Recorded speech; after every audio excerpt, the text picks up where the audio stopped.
Hey guys, welcome back to my channel. My name is Timo Parker. I'm a vocal coach and I'm here to help you to improve your singing voice. Today I want to answer, or at least try to answer, a question that I get quite often, and that is how to get good at singing. It's a very general question with a lot of valuables, but I have noticed that there are certain things that every good singer has in common. So let's look at some things that you have to master in order to become good at singing. But before we start and dive into this topic, I just want to mention that being good at singing can mean different things to different people. So just make sure that you have an idea what it means for you to be a good singer. So what do you admire when you hear your favorite singers perform? And just make up your mind on what does it actually mean for me to be good. So regardless of the genre you're singing in, either it's pop, rock, classic, jazz, there are some components that come together that make it easier for you to perform and to be good at singing. And the first one is musicality. You have to be able to sing rhythmically accurate, and also you have to be able to sing in tune. As a singer, you don't necessarily have to have a lot of knowledge about harmony, but in my opinion, it is very helpful to know about harmony because as a singer, you are a musician, and the more you know about music, the more it can help you throughout your career.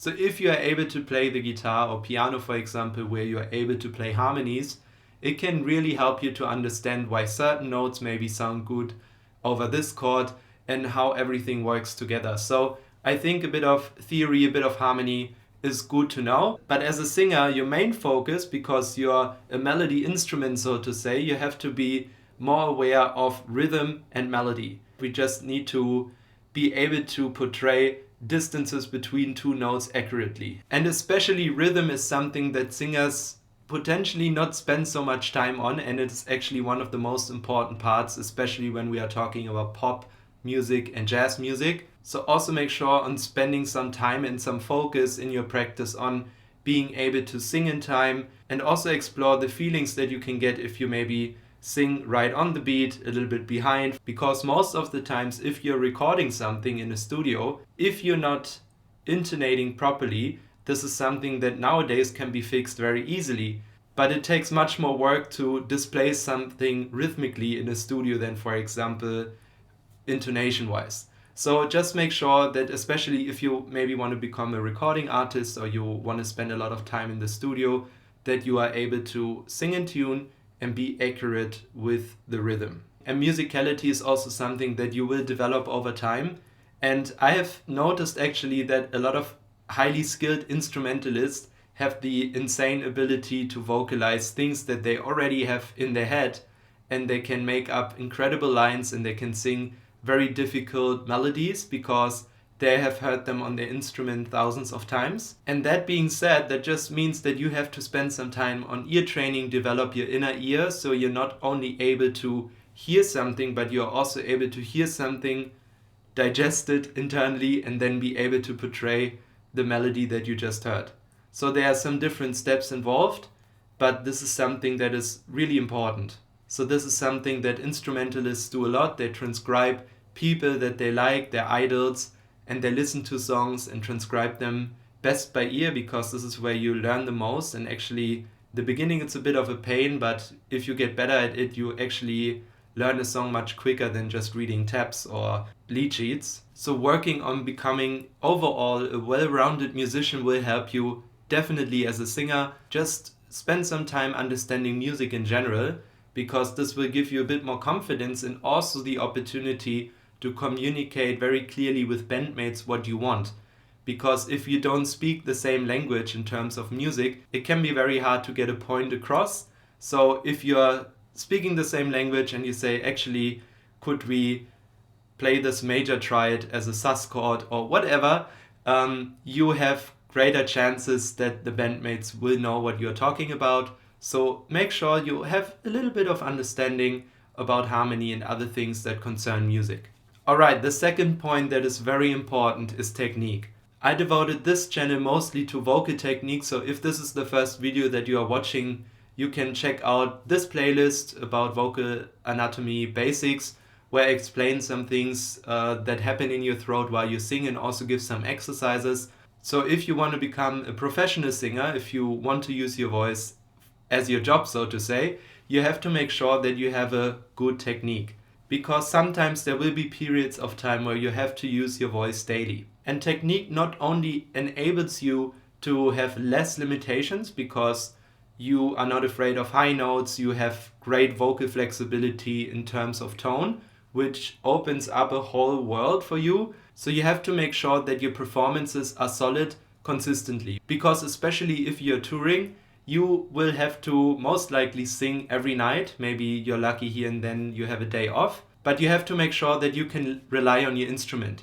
Because this is something that I observe with a lot of people that are maybe on the way to become professional singers, is that they are able to deliver great performances, but the instrument is just not at the point where you can deliver this performance every night.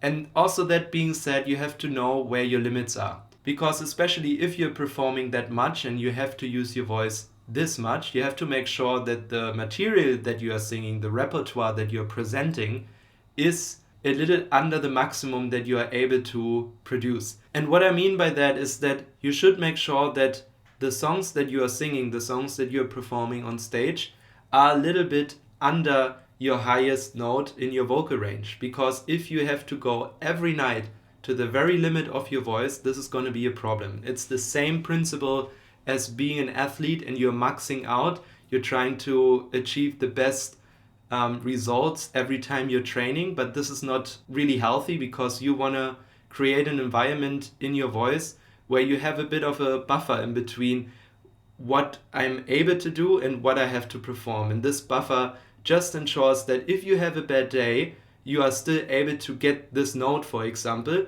and you're not on the maximum all the time. So be honest there with yourself and see where your limit is. And over time you can transpose the song into a higher key. Or if it's a very high song, you could also think of changing the octave just temporarily until you have the vocal range you need to perform the song, or until you have the flexibility that you need to perform the song. If you are on stage, it's a different situation. Your body is more likely to tense up, you are more likely to get nervous, which puts extra pressure on you. So I always like to play it safe and just know, okay, whatever happens, I have a bit of a buffer there and I will have no problem to deliver this high note in any performance because I'm a bit over the required skills that I need for this concert. So making sure you're not getting hoarse, you're not singing with a technique that is harming you, because not only it will make it harder for you to perform, but also it will prevent you from growing. Because if you're constantly doing too much and you're tiring out your voice, this will have an effect over a long period of time. So just make sure before you go on tour,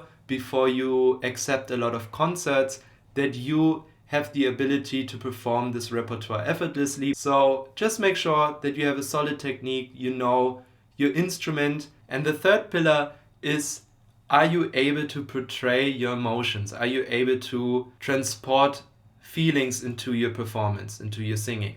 And I think portraying your emotion in a performance can get easier if you have less limitations, if you know exactly how the melody goes, and if you know exactly what you have to do in your throat and able to sing this particular song. Because at this point where you don't have any great challenges anymore, where you exactly know what you have to do, this is the point where you can start to focus more on the performance itself. But we have to make sure that when we start focusing on our performance, on the emotions, that there's a balance between we are focusing on this, but we are also focusing on the technique that we are using.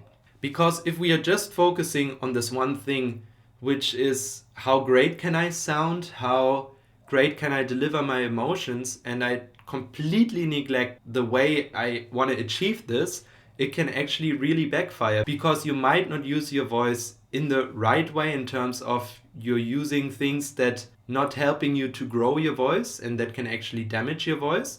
So there has to be a balance between you play it safe in terms of, you do it in a way that it's supporting your voice, that you're growing, but on the other hand, you're also able to portray your emotions.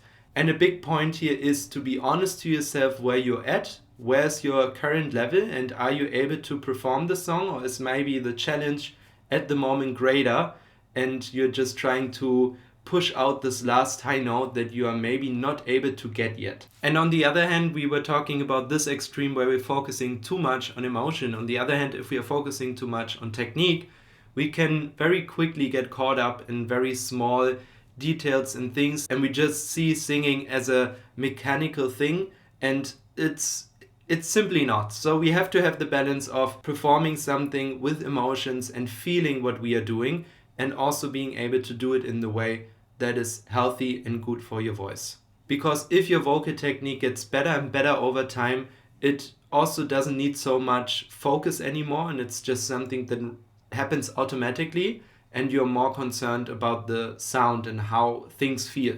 So it gets automatically a bit more into the emotions direction. But we just have to make sure to cover both camps here, and maybe also the musicality one in the middle. So these three pillars are really important if you want to get good at singing. Make sure you have musical abilities that serve you as a singer. Second of all, make sure you have a great vocal technique. And third of all, also make sure that these two things support you to perform effortlessly in a way that you can connect with other people. Alright, this is all I have to say for today. I hope you enjoyed this video. If you liked it, make sure to give it a thumbs up, subscribe to my channel. I have more voice content planned on this channel, so make sure to also hit the notification bell. And I thank you so much for watching, guys, and I see you in the next video. Bye bye.